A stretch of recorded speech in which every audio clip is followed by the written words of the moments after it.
Good evening, it's Pastor Mary. I gotta say, it's a little interesting. It used to be that, well, recently on Facebook, they would do a 3, 2, 1, so you knew when you were going to get on the screen, and they've kind of gone back and forth about whether it's doing that or not. So anyway, I'm live. Pastor Mary, I don't know how many of you saw. This is my last week of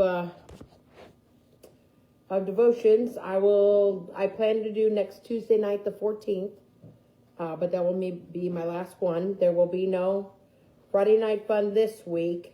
I guess you could say we had our last, well, unless, I don't know if I can talk David into it, if we're going to do Friday night fun, but I may be getting home just a little while before that. For those of you who know Ken Bell from church, probably all know now that Ken died yesterday, and that his visitation and funeral will be this Friday at St. John Lutheran, not at the funeral home. It will be on June 10th. The visitation is from 9 to 10 a.m. And then the funeral is at 10, and there will be a reception luncheon afterwards. The family and myself will be leaving around 11:30. We are driving to Canton, Georgia, which is in North Georgia, where Ken will have his interment. He will be buried at the National Veterans Cemetery in Canton, Georgia at 2 o'clock. Betty, good evening. I don't know if you know, Betty, you probably just missed what I said, that Ken Bell died yesterday, and the funeral will be on Friday at church at 10 a.m. with visitation from 9 to 10.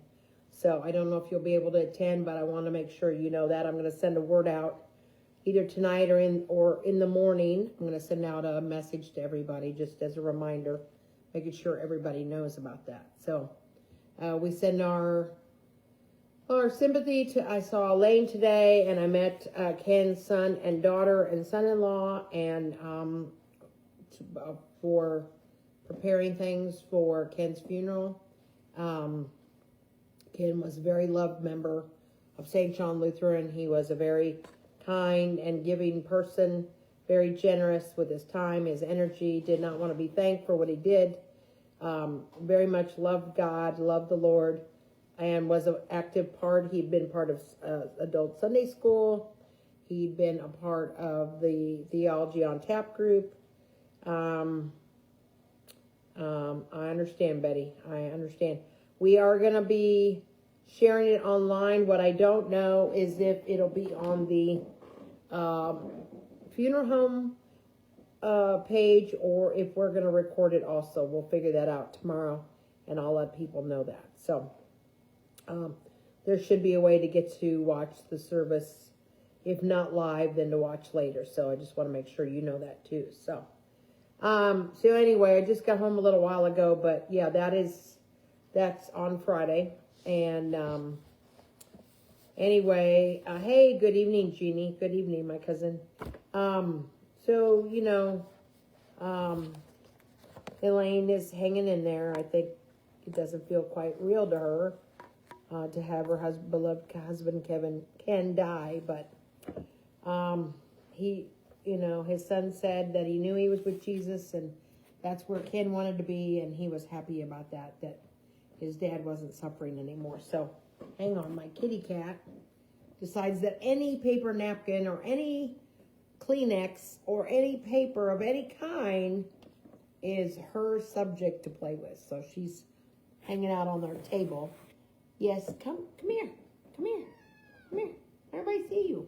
Come here. Say hi. Look, do you see yourself? This is our sweet girl, Cooper. She is a sweet girl. She's not quite a year old, so she's a little bit crazy. So I'm glad you're on here, Jeannie, and I know there will be other people, and you and Betty, and I know others will watch later, so I'm just glad to have you both. All right, so the devotion tonight comes from a book I've used a lot, Quiet Time for Your Soul, 5 Minutes with Jesus by Sheila Walsh. And by the way, I said this earlier, but for you to know, I will, tomorrow night's devotion, Wednesday, the service will be on at 6:30. I'll be doing that, my last Wednesday night. Then devotions will be on Thursday night at 7, and I will do devotions next Tuesday at 7. I'm going to figure things out because I'll probably do short devotions on our trip off of my page. So I've just got to make sure I know if I can just easily do that on my page or if I need to start another page or something. So I'll try to let y'all know by next Tuesday about that. So if you want to join me, you can.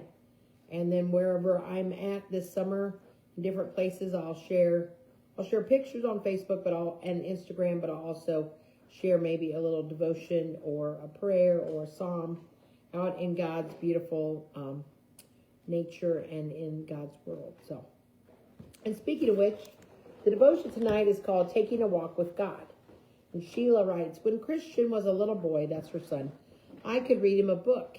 If he'd had a great day at school, hey, good evening, Phyllis, he'd be higher than a kite. And if he had a bad day, everything about his body language spoke of doom and gloom. The best way to get him to open up was to go for a walk together.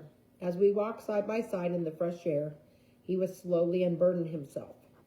There's something about taking a walk with God that helps me unburden too, especially when I pay attention to the wonders of his creation. Whenever I think about the way God speaks to us through creation, I am reminded of Job. Most of us remember that Job went through some devastating trials, but do you remember how God put Job's heart at rest? For 4 breathtaking chapters, God walked Job through the wonders of his creation, from the vast storehouses of snow to every creature that has ever roamed the earth. He reminded Job, good evening, Sharon, that only he, the creator and sustainer of life, performs mighty acts like making lightning strike, giving the horse its strength, and commanding the dawn to rise. After God showed off the wonders of what he had made and the power God had over them, Job found his faith strengthened and renewed. I know that you can do all things. My ears had heard of you, but now my eyes have seen you. From Job 42, verses 2 and 5. That encounter changed everything for Job. Good evening, Kathy. It's one thing to know things about God. It's quite another to know him. In the midst of his pain, Job was reminded of the greatness and majesty of God, right there in the world around him. He never would have signed up for such loss and suffering, but that fresh, profound understanding of the heart of his Father brought peace. Perhaps today you can find a few moments to get away from all that's pressing in on you, so you can be reminded that the same God who puts the sun to bed and holds the stars in place is holding you too. Take a walk with God. And then the little quote at the bottom is, the one who holds the stars in place is always holding you. I think this is really lovely, and in light of Ken Bell's death, remembering him, he went through suffering at the end, but he had comfort given through hospice, and it was my blessing, my privilege to be able to go on Sunday and to bless Ken and to anoint him as he was in his final part of life. And I've been at the church a little over 3 years, and Ken was just a really solid guy. He was really salt of the earth. I'm going to say that on Friday. When Jesus talks about, you are the salt of the earth, Ken Bell was salt of the earth. He was not a man of many words, but he was a man of love and character and kindness and do anything for you. And he stayed open. We were talking about it today at our Theology on Tap group. So the Theology on Tap group, for those of you who don't know, was started a long time ago by a member of our church, Andy Harnack.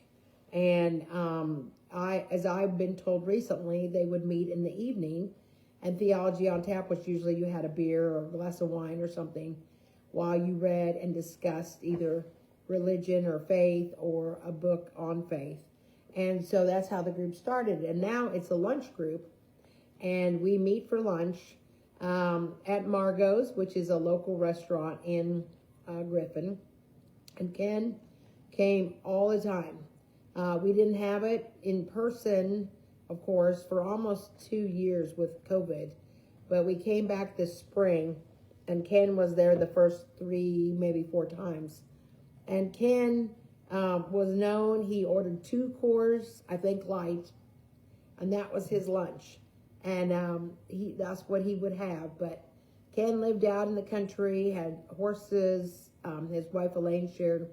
They had up to 13 horses at one time. They have 4 now. And he served for 28 years in the Navy. He was an electrician.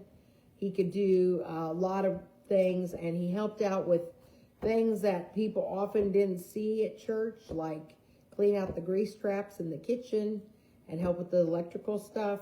But he never wanted to be thanked. He really was one of those people that it was just a gift for him to be able to help. And he was not about the accolades or the thank yous, because it was enough for him to be able to help other people. And I just think about Ken when I read this tonight. I'm sad not to have Ken with us anymore. But I also, as his son said today, Ken is no longer suffering. He's with Jesus, and that makes his son very happy. And Ken lived a good life. He was 83 years old, and we are very blessed to know and to love Ken. And so we will celebrate his life on Friday at St. John with visitation from 9 to 10 a.m. and the service at 10 a.m. with a reception afterwards. And the family and I will be leaving at 11:30 to go to Canton to have the burial at the National Veterans Cemetery there in the afternoon. So Ken will be honored by a number of military people who are going to be coming to represent and thank him for his service, and we are just very grateful to be able to celebrate him. And I'm very thankful I found this story right away, because I am definitely going for a walk tonight. I'm tired. Just be honest, I woke up at 5 and I couldn't go back to sleep, and that doesn't happen very often for me. And I think I was thinking about Ken, and so I just couldn't get back to sleep. So I hope I'll sleep better tonight. And but now I lost my place. I was like, oh my gosh, I wanted to read. Oh, here, okay. So I wanted to read some more of the scriptures that go with this. And it's, Lord, our Lord, how majestic is your name in all the earth. You have set your glory in the heavens. Psalm 8:1. Let's see. And then the rest of these are Psalms. This is Psalm 104. You built your palace on the ocean deeps, made a chariot out of clouds, and took off on wind wings. You commanded winds as messengers, appointed fire and flame as ambassadors. You blanketed earth with ocean, covered the mountains with deep waters. Then you roared and the water ran away. Your thunder crash put it to flight. Mountains pushed up, valleys spread out in the places you assigned them. What a wildly wonderful world, God. You made it all with wisdom at your side, made earth overflow with your wonderful creations. And in case you wonder what version that is the Message. And I love the Message. The Message is a much more modern translation. It's in much more language of today. It's not what you would call a study Bible, but it is a Bible to make you think. And I think that's just beautiful. From Psalm 24. The earth is the Lord's and everything in it, the world and all who live in it. For he founded it upon the seas and established it upon the waters. Who is he, this King of glory? The Lord Almighty. He is the King of glory. And then Psalm 29. The voice of the Lord is over the waters. The God of glory thunders. The voice of the Lord strikes with flashes of lightning. The voice of the Lord shakes the desert. The Lord shakes the desert of Kadesh. The voice of the Lord twists the oaks and strips the forest bare. And in his temple all cry, glory. From Psalm 18. I love you, Lord, my strength, As for God, his way is perfect. For who is God beside the Lord? And who is the rock except our God? It is God who arms me with strength and keeps my way secure. You make your saving help my shield, and your right hand sustains me. And from Psalm 91. I will give thanks to the Lord with all my heart. I will tell of all your wonders. I will be glad and exult in you. I will sing praise to your name, O Most High. How lovely are those words. So take a walk with God. If not tonight, tomorrow. Enjoy walking with God and being in God's nature and in the community around you and giving thanks even in the midst of struggles and difficulties, knowing that God is with you. So I just wanted to share really briefly, several of you on here are part of the book group, and this is the book that we will finish this week. It's called The Choice, Embrace the Possible. It's a memoir by Dr. Edith Eva Eger, E-G-E-R. This is one of the most powerful books I have read in a very, very long time, and we have read some exceptional books in our book group. We have been meeting sometime after COVID started. This is the 4th book we are finishing. We read 1 to 2 chapters a week, and then we meet on Zoom and discuss them together. Dr. Edith Eger survived the Holocaust. She went to Auschwitz. This tells her story of being at the age of 16, that she danced to save her life for Dr. Joseph Mengele, who was one of the higher up officers in the Nazi army. The book is challenging. It is difficult to read of what she went through in the Holocaust, but it is also a very moving book. She's very honest about her life, about her trying not to deal with her own pain and grief and sorrow, and how she became a psychotherapist. And in that work, she was not only to help some of the patients most struggling in the military, but also people not in the military who were very much PTSD. And she also, through that work and working with other people, she was able to be healed herself. And it is really an amazing book. And I wanted to see if I could share. She also shares in her book of some of her patients who really struggle with their anger, their grief. Oh, good, Laura. Betty, I'm glad you gave it to Laura. I tell her to hang in there and not to give up on the book because, it's just one of the most powerful books I have ever read in my whole life. Dr. Eger talks about the book Man's Search for Meaning, which has been a great influence on her life. I will also tell you, she's in her mid-90s. She is still teaching. She is still writing. She has a Facebook page, and she has just done some recordings of her grandson helped her to do those, and she shares hope, she shares courage, she shares life in her writings. And so I wanted to read this, just a couple things from the book that have really hit me. She shares about writing by Viktor Frankl, the one who wrote the Search for Life, Man's Search for Meaning. And then he says this: man's search for meaning is the primary motivation in his life. This meaning is unique and specific in that it must and can be fulfilled by him alone. Only then does it achieve a significance which will satisfy his own will to meaning. When we abdicate taking responsibility for ourselves, we are giving up the ability to create and discover meaning. In other words, we give up on life.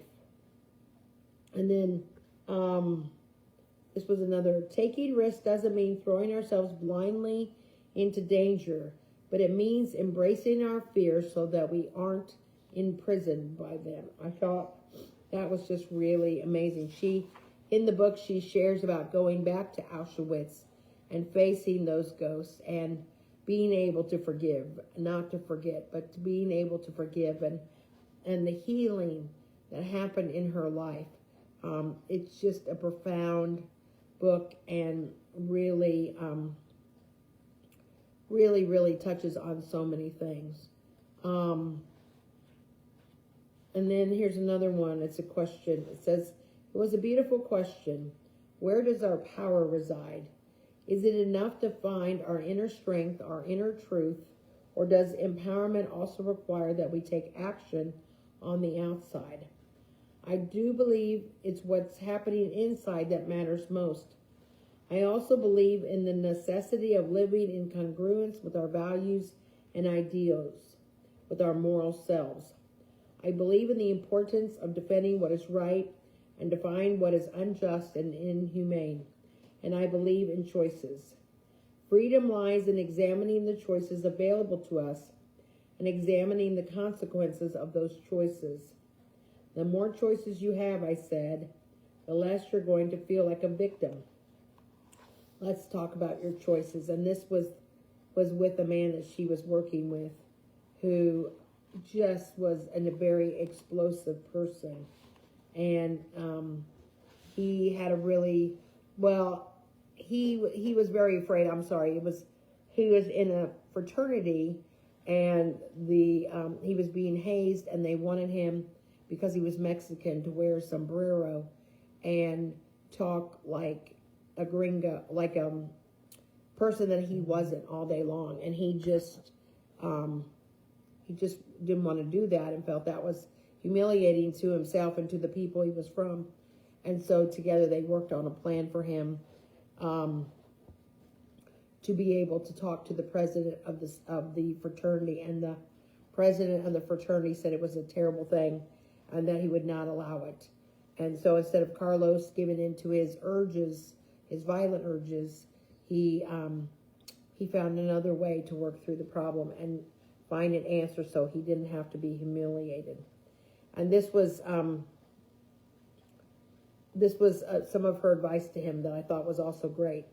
It was hard for him, Carlos, to remain calm while he rehearsed. She had him rehearse what he was going to say. But he knew from our years of work together that when you lose your temper, you might feel strong in the moment, but really you are handing your power over. Strength isn't reacting, it's responding. Feeling your feelings, thinking them over, and planning an effective action to bring you closer to your goal. And I think that's amazing. Feeling your feelings, thinking them over, and then making a plan on how you will work towards the goal that you're trying to do. And then on another line, she says, change happens slowly, sometimes disappointingly slowly. Is your story of freedom genuine? Her darting glances seemed to ask, is there any hope for me? And this was another a woman who came in to talk about all the horrible things that had happened to her, but how it was eating her up inside. Just unbelievable book. And I just wanted to, let's see, I wanted to share one more thing.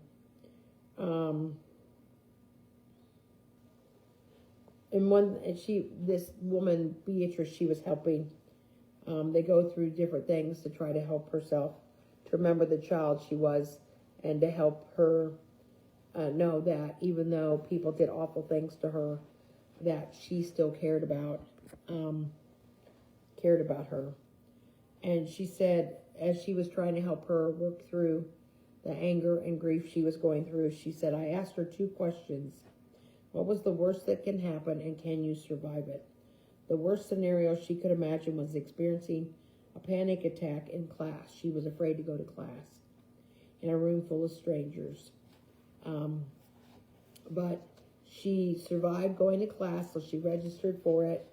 And once she started going to class, she was able to really participate and be a part of things going on. It's just an amazing book, and I highly recommend it. But I also just remind you, if you pick this book up, make sure you're in a place that you can handle the very difficult first probably half of the book about what she went through, or maybe more than that, through the Holocaust, and then her survival, and then her family, and then her marriage, and just the ways in her life that she realized she was running away from all those things, and how she was able to become healed and whole in new ways that she hadn't before. So as I've shared several times tonight, Ken Bell has died on Monday. His funeral will be at church on this Friday, the 10th. Visitation 9 to 10 a.m. Funeral at 10 a.m. Reception afterwards. Family and myself will be leaving to go to Canton, Georgia, North Georgia, to have the committal and to have Ken's body buried there in the National Veterans Cemetery there. And that'll be at 2 o'clock on Friday. Please continue to pray for David Friend, for his health. Pray for Connie Klompenstein at the loss of her husband in the last month, Charlie, and pray for Elaine at the loss of Ken last night, and for Ken's family, and for all who knew and loved Ken. And as I said, I'll have devotions Thursday night. Wednesday night, I will do devotions. You're welcome to come join us for dinner at 5:45. We'll have a great salad bar with protein, chicken, and cheese, and boiled eggs, and all kinds of things to put on it. So come and join us for dinner if you like, 5:45. And worship will be online tomorrow night at 6:30. And I'll be back with devotions on Thursday night at 7. All right. Thank you again for joining me. I'm going to share a prayer. It's an Omaha prayer of the Omaha nation. And it goes, "Ho, sun, moon, stars, all that move in the heavens, I bid you hear me. Into your midst has come a new life. Consent, I implore you. Make its path smooth that it may reach the brow of the first hill. Ho, you winds, clouds, rain, mist, all that you move in the air, I bid you hear me. Into your midst has come a new life. Consent, I implore you. Make its path smooth that it may reach the brow of the second hill. Ho, you hills, valleys, rivers, lakes, trees, grasses, all you of the earth, I bid you hear me. Into your midst has come a new life. Consent, I implore you. Make its path smooth, that it may reach the brow of the third hill." That was beautiful. And then one last prayer from Serum Primer. "God be in my head and in my understanding. God be in my eyes and in my looking. God be in my mouth and in my speaking. God be in my heart and in my thinking. God be at my end and at my departing." Amen. Thank you again for joining me. If you have any questions, or if you want to help out with anything for the luncheon, please call Martha Dansby. We hope that those of you in the area, if you're able, that you will, if you can, to come for either Ken's visitation 9 to 10 or his funeral at 10 a.m. this Friday, June 10th. It will be at church. Thank you all again for joining me. Now may the Lord bless you and keep you. May the Lord make his face shine upon you and be gracious to you. May the Lord look upon you with favor and give you peace. In the name of the Father, the Son, and the Holy Spirit. Amen. Everybody have a great night, and I'll look forward to seeing you online tomorrow night. Take care.